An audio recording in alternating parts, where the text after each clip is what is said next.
You win some, you lose some. That's actually the normal push and pull of political life.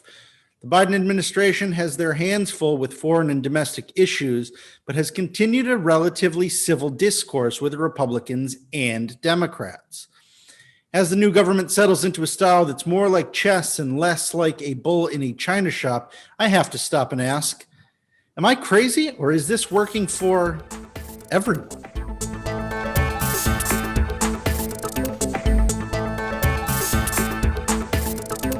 Welcome back to The Huddle. It's your source for inner circle analysis. I'm Brendan Kanacki, and I'm here with my partner in crime, Marc Ross. Marc, I decided to do some expert reading for this week just to try and look at everything that's going on in politics today. But on a serious note, is it just me, or is there something going right in Washington for a change, even when they aren't going to plan for the Biden administration? What are you seeing this week? I think, you got normal process of government. You got activity happening in foreign policy. You got activity happening on Capitol Hill. COVID relief is moving forward. The Biden administration is talking to foreign leaders. So, in some ways, it's super boring. It is government as it should be. When they say that government is so much about bureaucracy, it's about process, it's not all the thrillers that Tom Clancy would have you believe, I think we're settling in to the quiet droll of government that maybe we didn't realize during the Trump years just what we were giving up. Not so exciting. I think the thing about the Trump thing, the whole experience, was that, he really had no idea what he was doing. He never really had a core set of beliefs other than, getting attention for himself. And I think the country suffered in the sense we didn't make any progress on infrastructure, for example. We certainly took a step back on the global stage. And, government is not that cool. It's not that sexy, but it's important. Yeah, if you've ever been to a diner and you watched just a regular, good at his job chef trying to make an omelet, it probably is not that interesting. If you gave an absolute amateur that same job during the breakfast rush, I'm sure it would be a lot more chaotic. That's how I'd like to sum up the last 4 years. But I want to dive right in. When we started this show, we were looking at the Biden cabinet. About half of those names that have been submitted have been approved. We've got a Secretary of State, we've got Treasury, Defense, Commerce, Agriculture, but we've still got many key positions empty. What's your readout? Yeah, you're right. I think we're right now 13 of 23 cabinet positions have been confirmed and sworn into office. It's interesting. I did some research before we came on the show, and both for Trump and Obama, it took nearly 100 days for their cabinets to be sworn in. So we're seeing, the length of cabinet approval process being drawn out. But obviously, you just talked about some of the key top offices, if you will: Secretary of State, Secretary of Defense, Treasury. They've all been filled. Not surprising. Where there's been disagreement is what I would say is those kind of agency or jobs that kind of work at the intersection of policy and politics: education, HHS, labor, HUD. Some of these things are really at the dividing point of politics, culture, and kind of where we are as a nation. So it's not surprising that some of these lower level jobs haven't been filled in yet. And it may take, we're only 30, 40 days into the Biden administration. We could be looking at this another 2 months of this. I'm surprised at some of these. Now, we knew that Merrick Garland was going to be maybe a drawn out process to become the Attorney General. This is a job that gets a lot of scrutiny. But also, while you've got environment as such a top issue for the Biden administration, I am surprised to see that we have no EPA administrator, we have no Secretary of Interior. They even started the hearings for Deb Haaland, and then we haven't finished the job there. Yeah, my speculation is, especially with looking with COVID relief, it looks like it's going to come to fruition probably mid-March in terms of getting a bill to President Biden for him to sign in. I think Team Biden is somewhat content and happy that they've got those key kind of top jobs, Treasury, State, Defense, kind of filled in. And maybe they're content to kind of take the step back, let HHS, Interior, Education kind of languish, if you will, address that after kind of a key vote. During a normal time, the HHS secretary would have been critical during a health emergency. Right now, we've got these executive task forces that have superseded the Department of Health and Human Services. And so you've got Jeff Zients and some of these other folks that are reporting directly to the president, Anthony Fauci, a big name for the last year. And he wasn't approved as part of the cabinet, but we don't have a approved HHS secretary. Yeah, and like I said, you would think during the COVID stuff, but you're right. We've got more kind of task forces. There's more and more activity in the White House using executive orders to kind of direct and govern the nation. So the politics, when you've got a slim majority in the House and you got literally a tie Senate 50-50, there's not a lot of room. So my guess is, like I said, they get these key jobs filled in. Let's get the COVID relief package, and then in the end of March and early April, let's force through the rest of the cabinet. But there was the first big political defeat for Joe Biden this week. We had the nomination of Neera Tanden to lead the Office of Management and Budget. And after some controversy over past tweets she had sent, stopping a cabinet position from being filled, all because she has been critical of both Republicans and Democrats. And one of the critical people actually came down to be a Democrat who didn't want to fall in line, Joe Manchin. Yeah, the second most important Joe in DC.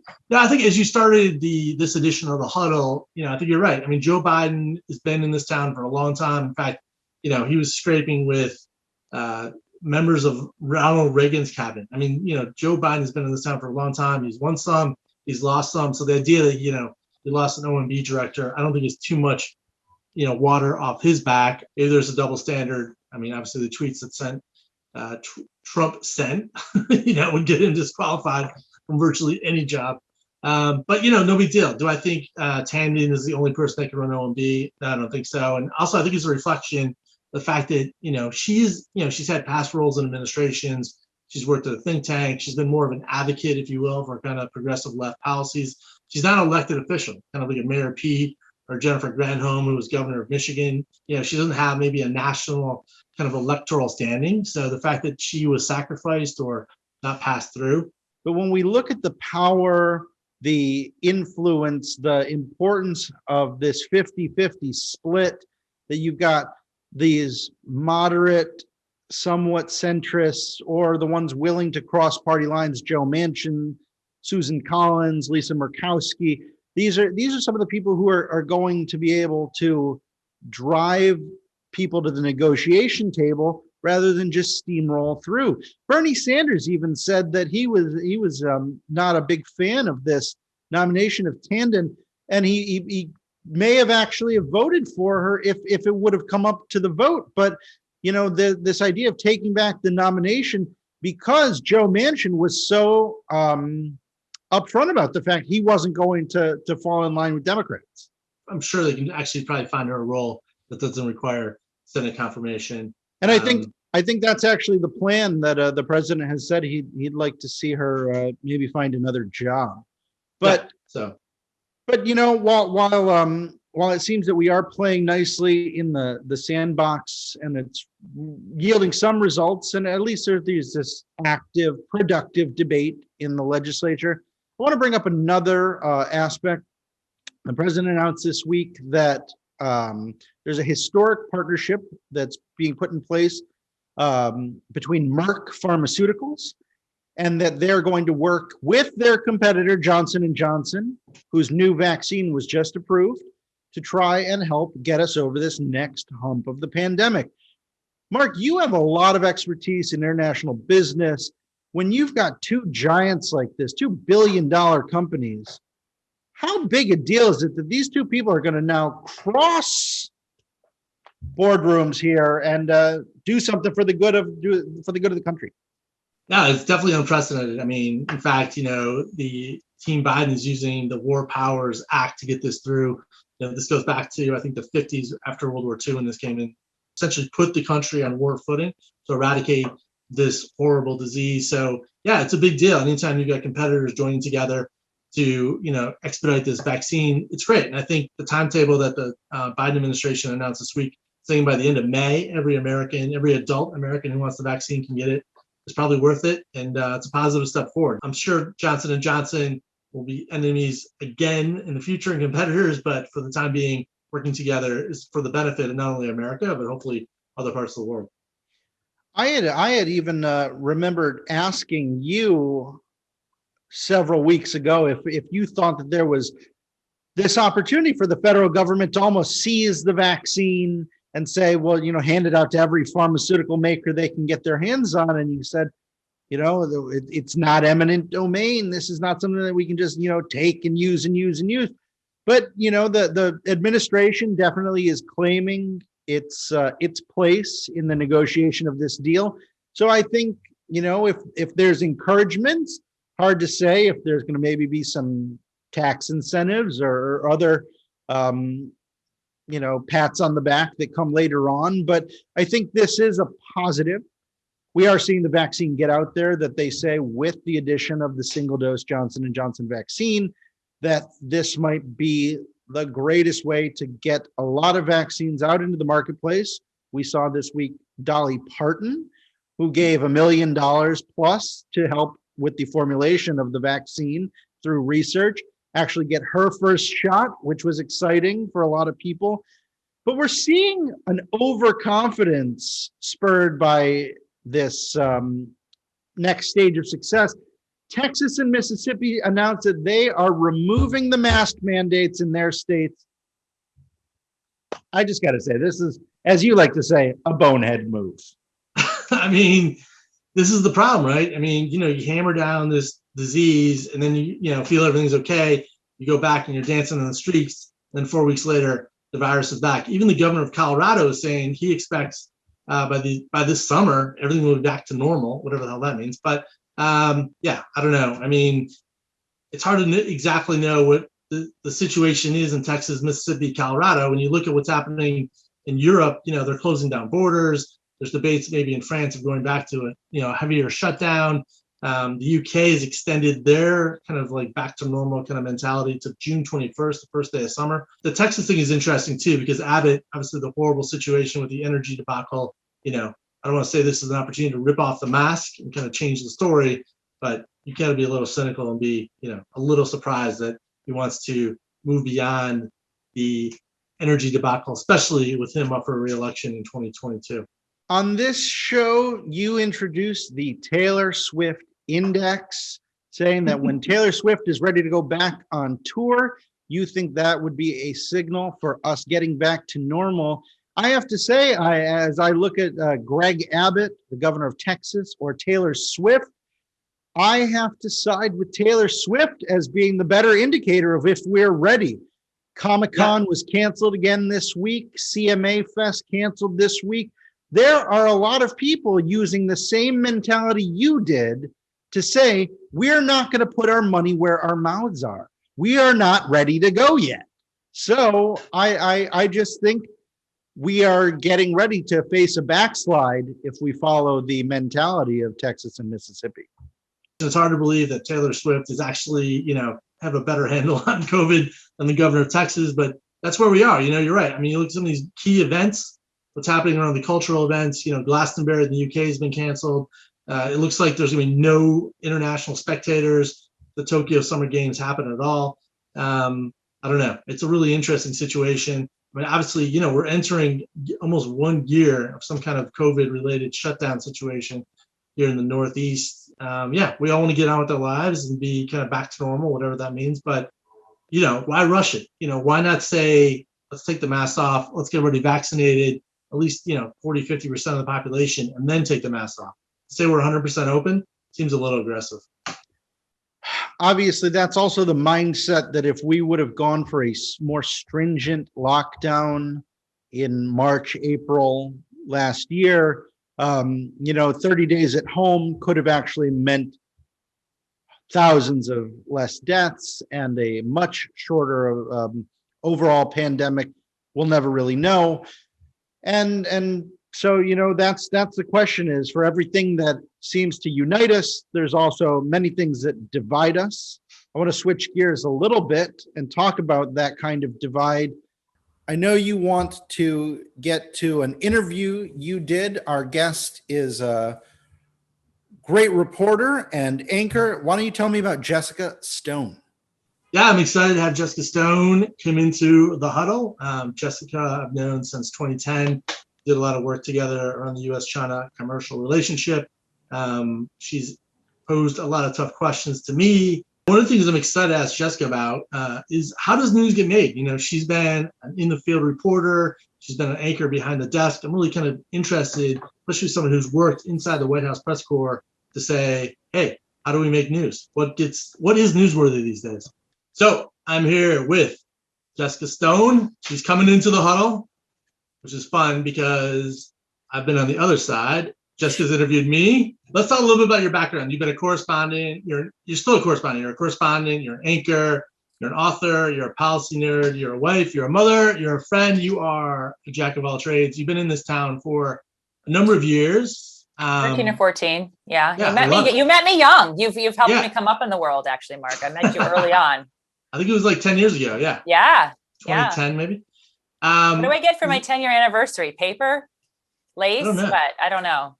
Let's talk about what it's like to cover the White House. Obviously, we got a new administration. We got a new press secretary. You've been a member of the White House press corps. New-ish. A lot of things I think feel familiar to people that are back, that are still doing it. But a lot of people have left. They're exhausted. Are you kidding me? 4 years of Trump is like 20 years of covering anybody else.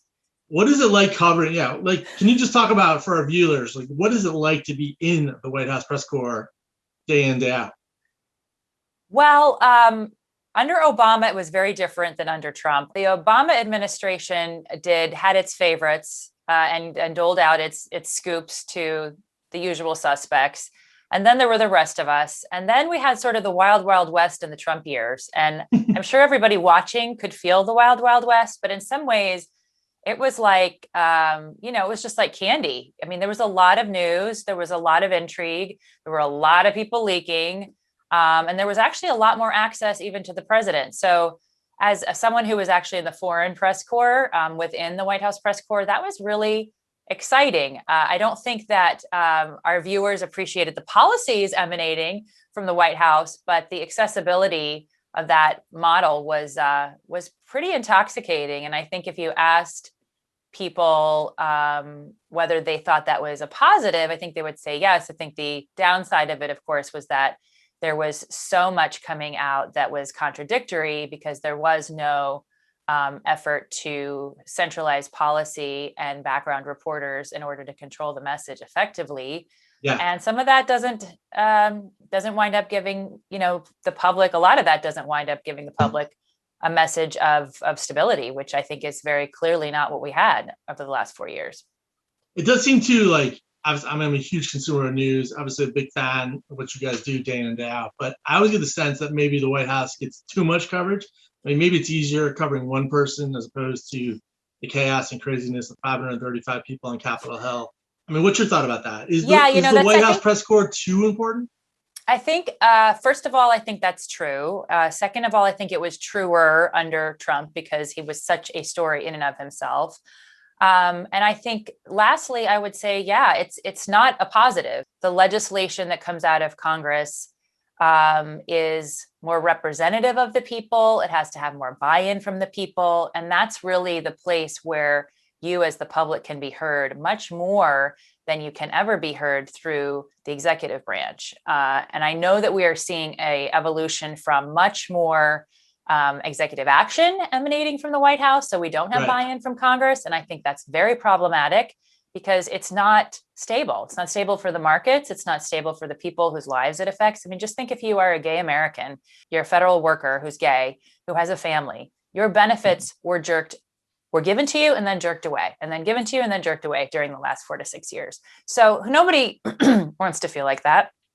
And I think that's really the downside to governing that way. I don't know that that's even a controversial point of view. I know that the counter argument is that, hey, we can't get buy-in from Congress because it's a mess and it's very polarized. And I get it, but that's democracy. It's messy. That's the way the founders designed it. When you're covering such an important topic like the White House and DC, in fact, your footprint, you're really you yourself have worked at the intersection of business and politics on a global scale. I mean, how do you figure out what to cover? I mean, like, what is news to you?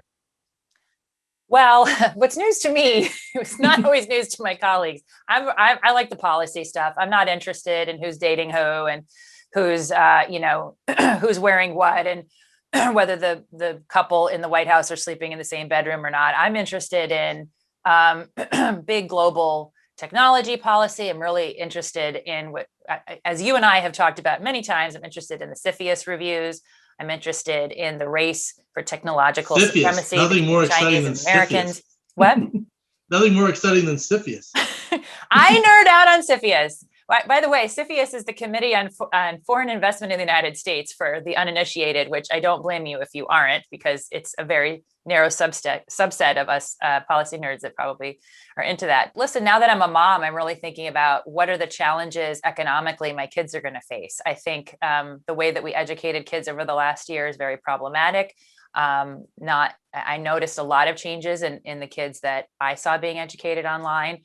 And there's a real downside to our competitiveness with that. And I'm interested in following that and watching how that unfolds in terms of the economy. I'm interested in how the Federal Reserve has so much control over the value of the dollar and how we invest and the bubbles that we create, whether it's college loans or housing bubbles or Bitcoin or gold. I'm really fascinated by that. So yeah, I kind of go for those big stories. And I think whenever a Fed governor speaks, I'm interested in listening to that. I think more and more there's a real argument to be made that if you want to be able to understand US business decisions, you have to be watching Washington and you need to understand what's going on here and why. And there's a lot of people who will be quick to tell you they know and can game it out. And that's why you see the markets react a lot, but I'm starting to try to really find and keep regular contact with the people that I feel have a better track record. Yeah. And that's an important industry. It's an important communications facet that a lot of, sort of emerging college students and young communicators probably don't really consider, that you have a lot of power in translating Washington to the business community. That's a big place of influence. So for people who are looking to be influential, I would argue that's a hot spot. Well, I agree with you 100%. I think, more DC. In some ways, like business students probably, younger college kids probably benefit from more civics and public affairs than, maybe mathematics. But that's another story. You've worn hats as a reporter. You've been a correspondent. You've been an anchor. Can you tell me about like the two different kind of mindsets for that job and maybe which one you prefer? Do you like being in the field or do you like being behind the desk? So I think it depends on the station in life. For me, I've been a journalist. It's been my only constant profession throughout my life. So I have chosen not to be behind the desk for most of my career. I like to be in the field. I like to be up close to the action. I like to be in danger. I like to be experiencing what the people that we're talking about in the story are experiencing to the extent possible. So for me, that's been very important. Now that I have small children, I do like the ability that being at the desk gives you to be much more involved in the editorial process and the whole arc of a show and the overall story you're telling with a 30-minute program or an hour program. And I also like the ability as the host to really drive the conversation with interviews. I'm really growing into a part of my own professional life where I'm really enjoying just asking questions, whereas there's been other parts of my life where I really wanted to storytell. I really wanted to explore. I still want to do those things. Not as interested in being in mortal danger as I previously have been. But so many of the challenges of this century are very, very scary, but not very hot war-y. They're very cyber war-y. So I feel like I can cover some of that from a desk. And then if I need to go talk to people or see something up close, I welcome the opportunity. Anybody want to send me? I'm all there. So we're at the beginning of Women's History Month, March, which is fantastic. Obviously, like you work at the intersection of politics and business. Any thoughts on, women in the boardroom? There's been a lot of good stuff been released. Obviously, we're seeing more and more American CEOs be named as women. What's your thinking around that? I mean, it's kind of a big topic, but Any thoughts on that, the intersection of women in business? Two big thoughts come to mind. The first is that women manage differently than men. Particularly, they manage people of their own gender differently than they manage people that are not their gender. I have not experienced a lot of great female managers. I don't know why it's harder to have them. I would like to see more of them do better. I'd love to see more female leaders mentoring other younger female leaders, because we don't do that enough. We are often threatened by younger women, to be honest. And I have felt that. I have also really enjoyed kind of coming into a place where I have younger women coming to me and say, how did you do that? Or how did you face that? And I appreciate the question, and I appreciate the chance to talk about it. And I also look forward to them going farther than I have. The other point I would make is obviously something that's also being written about a lot right now, which is how the pandemic has set working women back immensely. I have been incredibly fortunate not to be one of those women, incredibly fortunate, but it's far too easy to take childcare and schooling for granted and to not really make the connection of how vital it is that those services be treated like vital services that should not be discontinued. Just like I think we're going to learn negative things about the impact on kids and their lack of ability to compete as well as they might have and earn as well as they might have, I think we're going to find the same with women, and we're going to miss out on their contribution exponentially. I don't think it's irreversible. I don't want to be too pessimistic, but it's definitely a concern. No, it's interesting. I think March 11th for me is kind of like the COVID start date. And, we're a week away from that. And it's hard to believe that this has been a year experiment and possibly it's going to go on longer. But let's talk about something more exciting. You are very prolific. I mean, you're like an entrepreneur. You're out there reporting still. You've gone back to school and added some more education. But you're also an author, and today, Cross the Divide is out. Yes, Crossing the Divide is out. Published author. Amazing. Congratulations. Oh my gosh. Tell me about the book. This started a year ago when I started taking a class, and it is my story and my experiences and the lessons I've learned from them, both as a daughter of very different parents, religiously and ethnically. There was a lot of jumble of things to get through and to work through the early part of my life. And it obviously we're having a huge conversation about race and diversity and inclusion, but it's even broader than that. Our country is more melted than ever, and the divisions that are in our country are only going to be healed by more understanding. That's really given me a platform to talk about these. The same skills that we use in cross-cultural competency and in navigating the divides between cultures, ethnicities, race, and gender and religion are the same ones that we need right now to talk to our fellow Americans.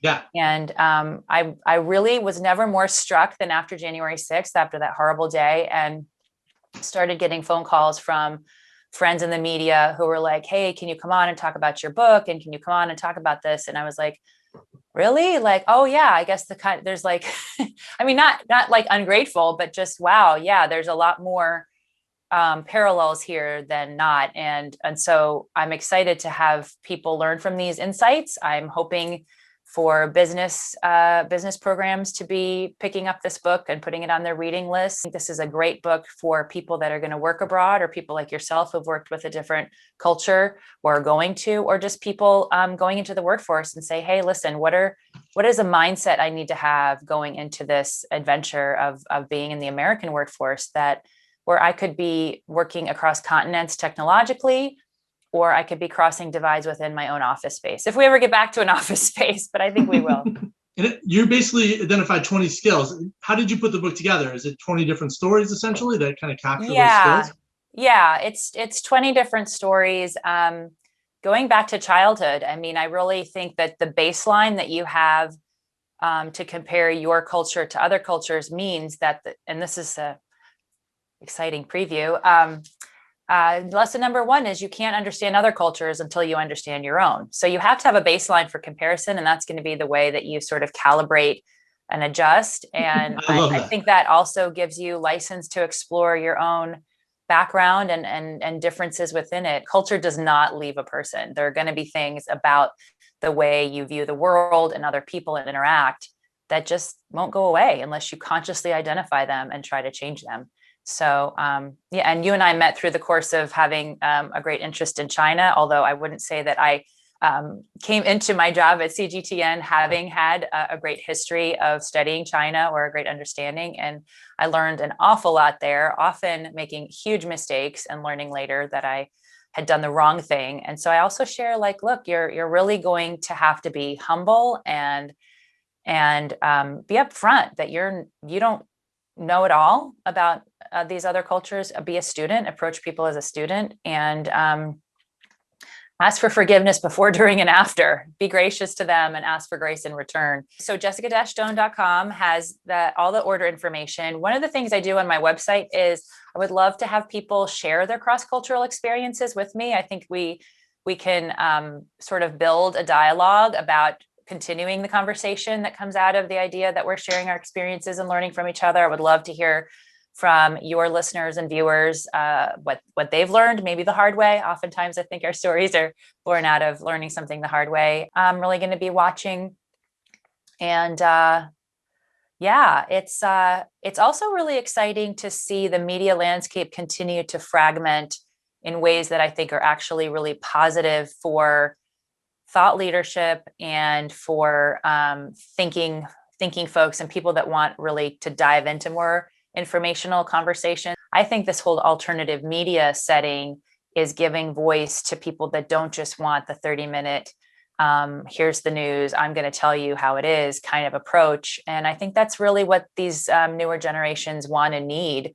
They don't want to be talked down to, and they want to be helped to understand. Yeah, it's a really interesting world to watch right now, and I'm excited to be part of the dialogue. And I'll be speaking around on every podcast I can find, and also talking to universities and community groups. Writing a book is like just so fun to be able to talk to all the people from all of the different experiences I've had and be like, hey, listen, you gave me something that I can pass on. I think that's rewarding for me, but hopefully it's also rewarding for the people who've sewn into me. And I think that's important to communicate to them. I love it. Well, I can't wait to get a copy myself and dig into it. And I appreciate you coming on the Huddle. This was great to have you on the other side of the camera for once. It's good. So thank you so much. Good question. I'm not as afraid. I'll do this again if you let me. I love it. No, we'll do it again. I love it. Hopefully we'll do it in person. Even better. Yeah, that'd be fun. Marc, that was a great chat with Jessica. She obviously brings a very worldly viewpoint, having worked both in American and international media. I'm always glad when we can bring people like that in to give us some additional perspective so that we're not just talking at ourselves as we do sometimes. No, that was great, especially on the day of her book launch. Very excited to have Jessica inside the Huddle. Absolutely. There's one more thing before we go. I think you know what it is. Marc, who do you want in your Huddle this week? So I have a very melancholy, unfortunately, someone to pick in the Huddle for me. I'm going to go with Vernon Jordan, who sadly passed away this week at 85 years old. Jordan was an absolute power figure, somebody who was the president of the National Urban League in his 30s. He was a civil rights giant. He went to Howard University. Famously was one of Bill Clinton's closest advisors, all around sharp-dressed man, gentleman, scholar, and really rose to become one of the great wise men on the same level of Clark Clifford, Robert Strauss in DC. I mean, a real power broker, smart guy, sadly will be missed, not only in this city, but also for the nation. Brendan, who do you have in your Huddle? I definitely wanted to pick somebody who, a power broker of a different type. I was going to pick Norman Lear, who received the Carol Burnett Award from the Hollywood Foreign Press Association on the Golden Globes this week. Norman Lear is nearly 99 years old and has been making television for over 6 decades. He helped to introduce taboo topics to our pop culture landscape, making shows like All in the Family and The Jeffersons. He helped introduce conversations about race and sex and classism, famously into our entertainment. But also he was paving the way for the way that shows got made in Hollywood. He's done a lot of good for people. And at 98 years old, he still has a lot of life to give. I happen to see that he has a weekly Zoom meeting with comics like Bob Saget, where they sit and talk about life and smoke cigars. And I think that someone like Norman Lear is doing both a lot of good through their career, but is still trying to pass that wisdom on while he's around with us. No, I love it. I think that is a Zoom meeting I'd like to crash sometime. That sounds like a lot of fun. Hey, Brendan, thanks again for another great week. I think we covered a lot of territory. We covered the cabinet. We crossed the divide with Jessica Stone. We talked about two legends. And I think we're going to be back for another huddle, celebrating possibly the 1-year anniversary of the COVID lockdown, if you can believe that. So thanks for joining. All right, I'll bring my mask. See you next week.